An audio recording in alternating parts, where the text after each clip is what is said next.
ვინ არის ეს დარჩილი? არის ვახტანგ გორგასლის ვაჟი, ქართლის მეფე დარჩილი, რომელიც 535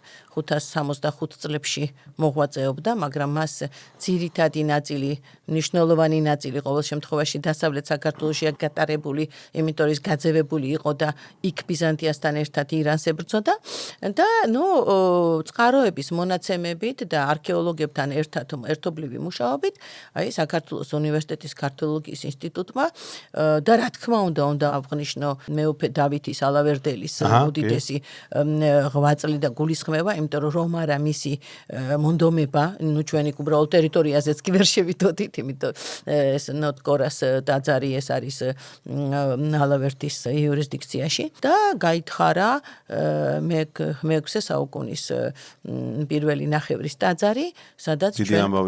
ჩვენ აღმოვაჩინეთ დარჩილის სამარხი